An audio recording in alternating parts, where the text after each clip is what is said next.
السلام عليكم. النهارده هنبدأ درس جديد من دروس بروكرييت. في الدروس اللي فاتت اتعرفنا على بروكرييت كبرنامج واستخداماته. اتعرفنا على البداية، ازاي انا نبدأ اجيت ستارتد جوه البرنامج، ازاي انا نفتح فايل، ازاي انا نبدأ في البرنامج بشكل عملي.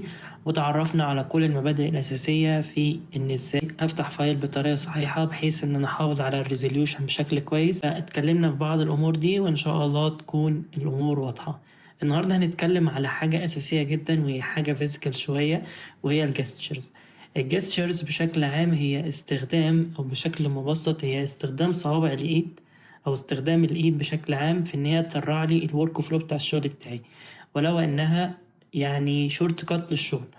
بمعنى أنا دلوقتي عشان أعمل زوم إن زوم أوت أندو وأعمل ريدو، تمام، الحاجات دي ممكن تستهلك وقت شوية في ان انا اعملها بشكل من خلال قوائم، لكن الموضوع دلوقتي بقى اسهل كتير جدا. اسهل ازاي؟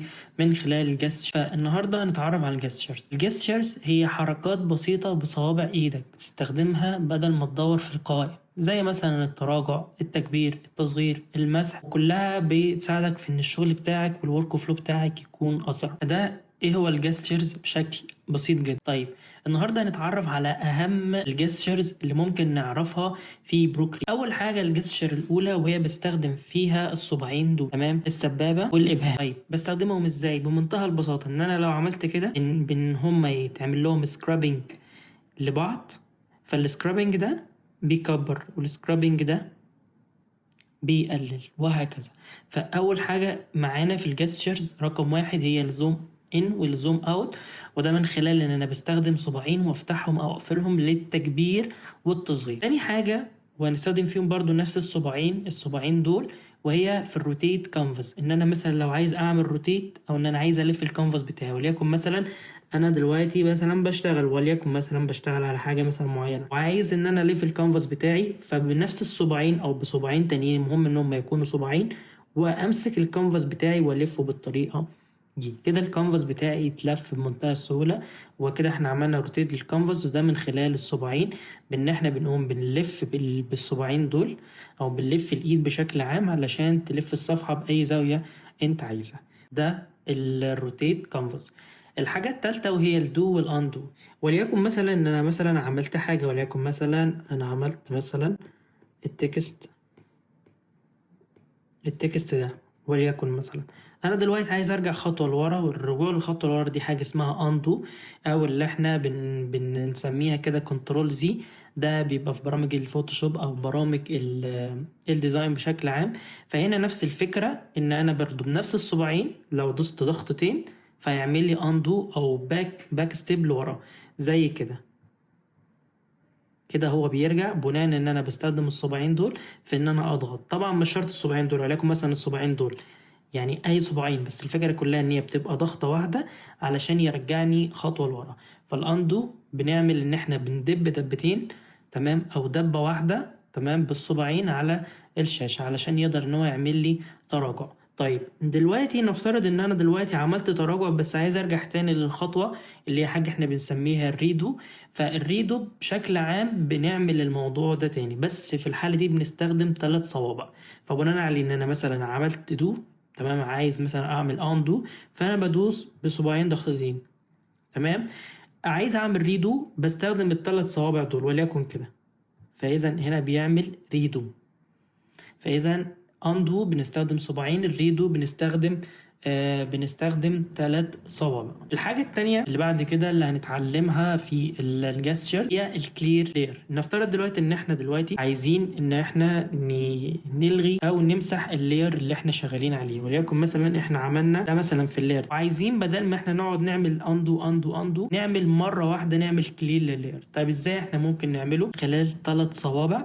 ال3 صوابع دول بنعمل ايه؟ بنضغط بضغطة مستمرة وبننزل لتحت شوية. بمعنى وليكن مثلا هنا، فهنا دول ال3 صوابع بتوعي، فأنا دلوقتي هضغط بال3 صوابع واشد لتحت.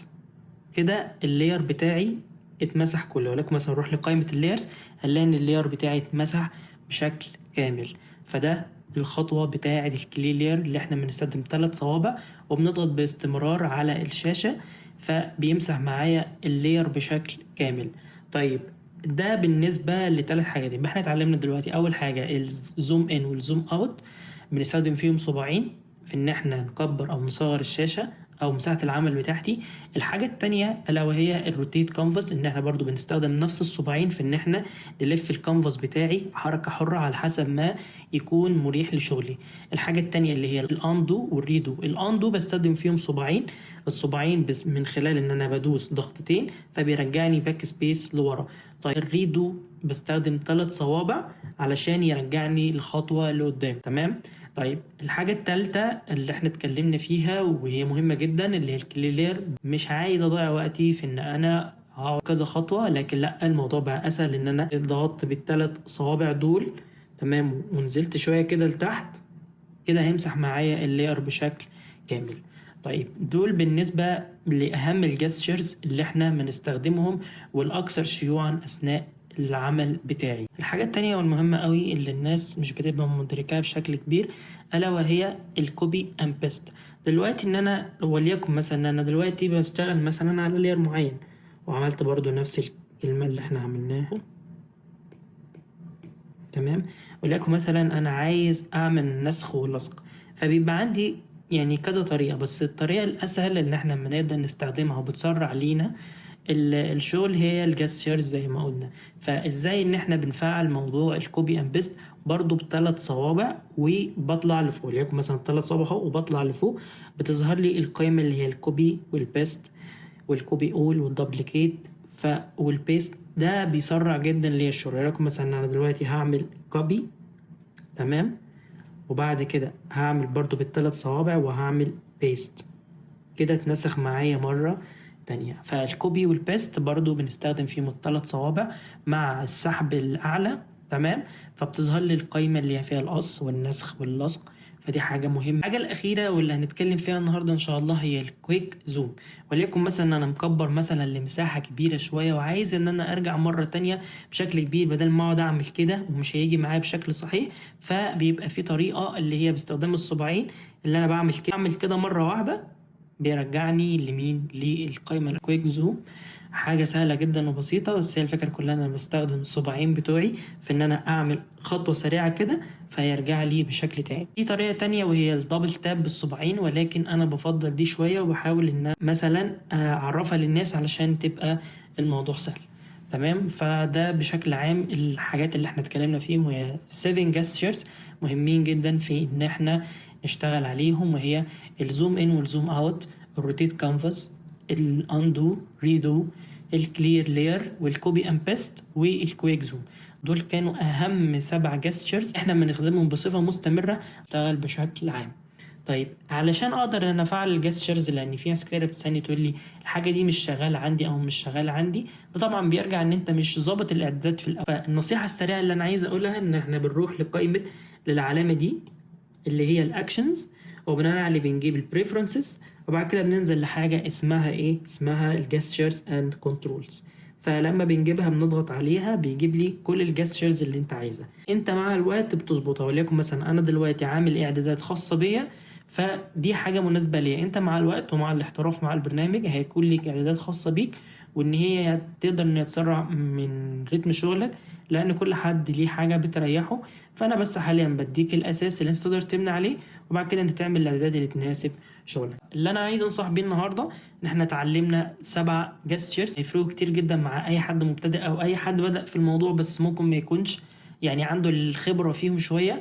فنصيحة النهاردة ان انت تبدأ ب3 بس كبداية واشتغل بيهم كل يوم، صدقني هتحس فرق كبير في مستوى الشغل وفي سرعة الشغل، لان زي ما قلت الجستشرز هي حاجة من اللي بتسهل علينا وبتسرع الريتم بتاع الشغل بتاعنا.